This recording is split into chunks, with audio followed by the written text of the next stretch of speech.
சிங்கிளா ஒரு உமன் இருந்துச்சுன்னா உடனே வந்துருவா போல அப்படின்னு அப்படிதான் நினைக்குது உலகம். ஓகே. உங்களுக்கு தனியா ஒரு பேரு சிங்கிளா ஒரு பொண்ணு இருந்தா இவ இப்படிதான். வந்துரும் சொன்ன கொஞ்சம் ஒரு அன்பா பேசிட்டா. ஜோவியலா. இப்ப நான் வந்து செம்ம ஜாலி டைப்புங்க. நான் எல்லார்கிட்டயும் ஜாலியா தான் தெரியுது. பேசுவேன். கூல் பர்சன் தான். நான் ரொம்ப எல்லாம் யோசிக்க மாட்டேன். இப்படிதான் இதான் என்னோட ஆட்டிடியூடா இருந்திருக்கும். பட் கமலுக்காக அது வெளியே வராம இருந்திருக்கும் பயம். அதனால அது நான் இப்படிதான் எனக்கே நானே இப்போ வந்து நம்ம ஏன் ஃபர்ஸ்ட் ஹாஃப்ல இப்படி இருந்திருக்கோம்லாம் சில வாட்டி யோசிப்பேன். நம்மளே டாக்ஸிக்கா இருந்திருக்கோம் அப்படி தோணி இருக்கா?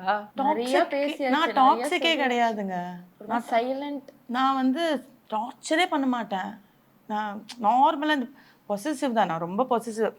கல்யாணம் புதுசுலலாம் டிவியில் பிடிச்ச ஆக்ட்ரஸ் வந்தால் கூட டிவி ஆஃப் பண்ணிடுவேன். அந்த மாதிரி ஒரு சைக்கோ நான் இருந்தேன். யாரு உங்க ஹஸ்பண்ட் பார்த்தாவா? அந்த மந்த்ராவை ரொம்ப பிடிக்கும். அதனால மந்த்ரான்னு சொல்லோன்னே டிவி ஆஃப் பண்ணிடுவேன். அந்த பாட்டு முடிஞ்ச பிறகு தான் திருப்பி போடுவேன். அப்படிலாம் தான் இருந்தேன் நான். நார்மலாக அப்படி தான் எனக்கு நார்மலாக ஹவுஸ் ஒய்ஃபாக இருக்கணும், குழந்தைய பார்த்துட்டு நார்மலாக அது ரொம்ப அவன் லைக் பண்ணுவான்னு நினச்சேன். லவ் பண்ணும்போது அப்படி தான் டைலாக்லாம் பேசுமா.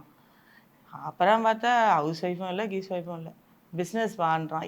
அதான் சொல்கிறேன், என்னை வெளியே கொண்டு வந்துட்டான். ஃபஸ்ட்டு பசங்கக்கிட்ட இருந்து தான் என்னை என் சின்ன பொண்ணுக்கிட்ட இருந்து தான் பிரித்தான். சொல்லலாமா சில விஷயம்லாம்? சொல்லலாம், அதெல்லாம் சொல்லலாம். என் சின்ன பொண்ணுக்குலாம் நான் ஒரு 5-6 இயர்ஸ் கொடுத்துருக்கேன், ஃபீட் பண்ணியிருக்கேன்.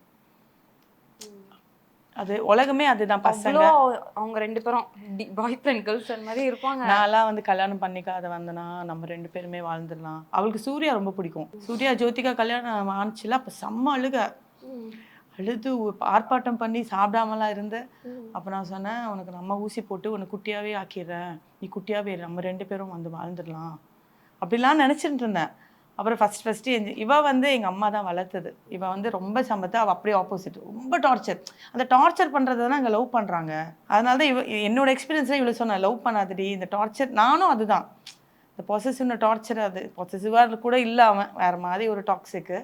ஃபஸ்ட்டு என் சின்ன பொண்ணை தான் என்கிட்ட வந்து பிரித்தான்.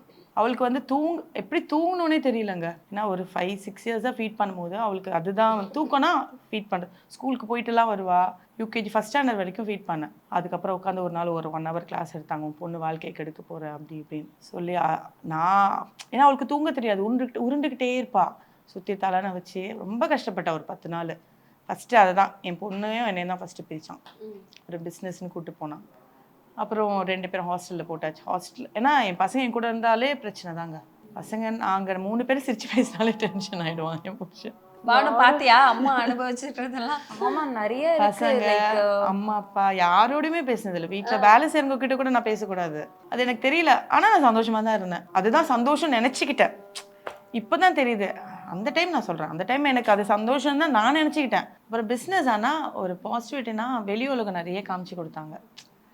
நீ வெளியே வா, பசங்கன்னா எப்படி தெரிஞ்சுக்கோ, பொண்ணுங்கன்னா எப்படி, அதெல்லாம் வந்து நிறைய பாசிட்டிவிட்டி.